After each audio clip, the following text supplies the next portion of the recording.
तो दोस्तों वेनम 2 यानी Venom let there be Carnage का ट्रेलर आ चुका है। 2018 में आई वेनम मूवी सुपर हिट हुई थी, इसीलिए इसका सीक्वल बनना तो तय था। और इस सीक्वल में हमें एक ऐसा कैरेक्टर दिखने वाला है जो कि आज से पहले कभी किसी मूवी में नहीं दिखा था। कार्नेज एक ऐसा विलेन है जिसने अच्छे को हराया है और अब ये कैरेक्टर मूवी में भी तबाही मचाने वाला है। आज हम Venom let there be Carnage movie का ट्रेलर ब्रेकडाउन करेंगे और बात करेंगे इस फिल्म की स्टोरी की। तो आइए देखते। तो इस फिल्म की स्टोरी वेनम मूवी के 1.5 साल बाद की है। उस मूवी के एंड में हमने देखा था कि एडी ब्रॉक और वेनम दोनों ने एक साथ रहने का फैसला किया था, जहां एडी वेनम की जरूरतें पूरी कर रहा था और वेनम एडी की रक्षा कर रहा था। और अब 1.5 साल साथ में रहने के बाद उन दोनों की बॉन्डिंग और भी स्ट्रॉन्ग हो चुकी है। यहाँ वेनम एडी के लिए ब्रेकफास्ट बना रहा है और उसने यहाँ बहुत सारा नाश्ता तैयार किया है, जिसका रीजन ये है कि सिम्बियोट्स को बहुत ज्यादा भूख लगती है और वो इंसान तक को खा जाते हैं। पर एडी नहीं चाहता कि वेनम इंसानों को खाए, इसीलिए उसने अपने घर में बहुत सारा खाने का सामान रखा है, यहाँ तक कि जिंदा मुर्गियाँ भी। एडी एक तरफ अपनी जर्नलिस्ट की नौकरी कर रहा है और दूसरी तरफ वो वेनम की मदद से शहर के बुरे लोगों को मार रहा है। एडी की वेनम वाली शख्सियत के बारे में कुछ ही लोग जानते हैं। इस जनरल स्टोर की मालिक मिसिस चैन को वेनम के बारे में पता है, क्योंकि पिछली मूवी के एंड में एडी ने मिसिस चैन के सामने वेनम बनके उस क्रिमिनल को मारा था। इसलिए तब से मिसिस चैन वेनम के बारे में जानती है और अब वो उससे काफी फ्रेंडली हो गई है। इस बार एडी एक सीरियल किलर की इन्वेस्टिगेशन कर रहा है जिसका नाम है क्लीटस कैसिडी। इस आदमी को हमने वेनम मूवी के पोस्ट क्रेडिट सीन में देखा था। क्लीटस कैसिडी एक बहुत ही खतरनाक और सनकी क्रिमिनल है। उसने अब तक बहुत लोगों को मारा है और उनकी लाशों को उसने कहीं छुपा दिया है। पुलिस ये जानना चाह रही है कि कैसिडी ने उन मरे हुए लोगों की लाश को कहाँ छुपाया है, पर वो अपना मुंह नहीं खोल रहा है। कैसिडी सिर्फ एडी ब्रॉक से ही बात करना चाहता है, इसीलिए उसने खुद एडी को बुलाया था अपना इंटरव्यू लेने के लिए। कैसिडी का एडी से क्या कनेक्शन है ये तो अभी पता नहीं, पर पुलिस वाले एडी के जरिए कैसिडी से सच उगलवाना चाहते हैं। क्लीटस कैसिडी इस मूवी का मेन विलेन है, जो कि आगे जाके बनेगा कार्नेज। कार्नेज एक सिम्बियोट है जो कि वेनम से भी ज्यादा पावरफुल है। कॉमिक्स में कार्नेज सिम्बियोट को वेनम ने ही जन्म दिया था और फिर वो सिम्बियोट कैसिडी के साथ जुड़ गया था।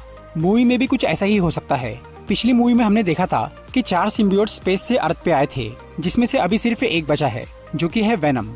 तो हो सकता है कि जब एडी पहली बार कैसिडी से जेल में मिलने गया तभी वेनम ने उस सिम्बियोट को पैदा किया और वो सिम्बियोट कैसिडी से जुड़ गया। या फिर मूवी में कार्नेज की ओरिजिन को थोड़ा बदला भी जा सकता है। ट्रेलर में आगे हमें दिखता है रेवनक्रॉफ्ट इंस्टीट्यूट। रेवनक्रॉफ्ट एक ऐसा हॉस्पिटल है जहाँ पर पागल और खूंखार मुजरिमों का इलाज किया जाता है, इसीलिए कैसिडी को भी यहाँ लाया गया है।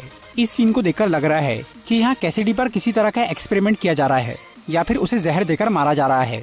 लेकिन जैसे ही ये केमिकल उसकी बॉडी में डाला गया तो कैसिडी के अंदर से कार्नेज बाहर आ गया। शायद यहीं पर वो पहली बार कार्नेज में ट्रांसफॉर्म होगा। हो सकता है कि कैसिडी के अंदर काफी समय से वो सिम्बियोट मौजूद हो और इस केमिकल ने उसे ट्रिगर कर दिया, जिसकी वजह से वो कार्नेज बन गया। जैसा कि हम सब जानते हैं कि सिम्बियोट्स अपने होस्ट के जैसे ही बिहेव करते हैं, इसीलिए कैसिडी के साथ जुड़ते ही कार्नेज सिम्बियोट उसी की तरह राक्षस बन चुका है। कार्नेज बहुत ही पावरफुल है, वो अपने आप को काफी ज्यादा एक्सटेंड कर सकता है और वो अपनी बॉडी से कई सारे हथियार बना सकता है। यहाँ कैसिडी ने कार्नेज का रूप लेते ही वहाँ मौजूद सभी लोगों को मार डाला और उसने रेवनक्रॉफ्ट को भी आग लगा दी।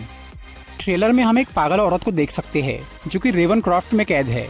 ये औरत है श्रीक, जो कि इस मूवी की दूसरी विलेन है। कॉमिक्स में श्रीक कार्नेज की गर्लफ्रेंड और उसकी क्राइम पार्टनर थी। कॉमिक्स में श्रीक एक म्यूटेंट थी और उसके पास साउंड को कंट्रोल करने की पावर थी। मूवी में भी शायद कुछ ऐसा ही होने वाला है।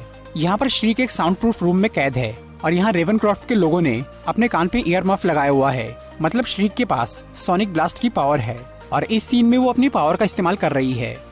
इस मूवी की स्टोरी मैक्सिमम कार्नेज कॉमिक्स से इंस्पायर्ड है। उस कॉमिक्स में कार्नेज ने विलेंस की एक टीम बनाई थी और वो शहर के सभी लोगों को मार रहा था। उस कॉमिक्स में श्रीक कार्नेज की मेन पार्टनर थी। ट्रेलर में हमें दिखता है कि कैसिडी और श्रीक दोनों रेवनक्रॉफ्ट में कैद है, मतलब वहीं पे उनकी दोस्ती होंगी। इस सीन में हमें जेल में भागदौड़ होती हुई दिखती है। शायद ये कैसिडी के कार्नेज बनने के बाद का सीन है और हो सकता है कि इसी के बाद कार्नेज रेवनक्रॉफ्ट को आग लगाएगा और वो श्रीक के साथ वहाँ से भाग जाएगा। कॉमिक्स में कार्नेज को रोकने के लिए वेनम ने अपनी एक टीम बनाई थी जिसमें स्पाइडरमैन भी शामिल था। इस मूवी में भी स्पाइडरमैन के दिखने के चांस है, क्योंकि अब सोनी और MCU आपस में जुड़ चुके हैं। ट्रेलर में हमें स्पाइडरमैन से रिलेटेड कुछ डिटेल्स नजर आती है। सबसे पहले तो ये डेली ब्यूगल का newspaper. Spiderman far from home के एंड में हमें ये पता चला था कि डेली ब्यूगल MCU में एग्जिस्ट करता है, इसीलिए यहाँ डेली ब्यूगल के दिखने का मतलब है कि इस फिल्म में MCU का स्पाइडरमैन भी दिख सकता है। और दूसरी डिटेल की बात करें तो यहाँ पर हमें एक मकड़ी दिखती है जिसे कैसिडी मसल देता है। इस सीन को देखकर ये लग रहा है कि इस सिनेमैटिक यूनिवर्स में स्पाइडरमैन मौजूद है और कैसिडी को स्पाइडरमैन से नफरत है, इसीलिए उसने यहाँ एक स्पाइडर को मार दिया। इस मूवी में वेनम और कार्नेज के अलावा एक और सिम्बियोट दिख सकता है। ट्रेलर में हमें एक पुलिस ऑफिसर नजर आता है जिसका नाम है पैट्रिक मलिगन। कॉमिक्स में पैट्रिक मलिगन टॉक्सिन सिम्बियोट का होस्ट था और टॉक्सिन सिम्बियोट कार्नेज का ऑफस्प्रिंग यानी बच्चा है। कॉमिक्स में अक्सर टॉक्सिन को एक एंटी हीरो की तरह दिखाया गया है और उसने सुपर हीरोज का साथ दिया है। तो हो सकता है कि मूवी में कार्नेज टॉक्सिन सिम्बियोट को जन्म दे, जिसके बाद वो पैट्रिक मलिगन से जुड़ जाए और फिर वेनम और टॉक्सिन दोनों मिलकर कार्नेज और श्रीक से लड़ाई करे। तो दोस्तों ये था एक ट्रेलर ब्रेकडाउन वीडियो और Venom let there be Carnage movie के बारे में कुछ इन्फॉर्मेशन। अगर आपको ये वीडियो अच्छी लगी हो तो इसे लाइक और शेयर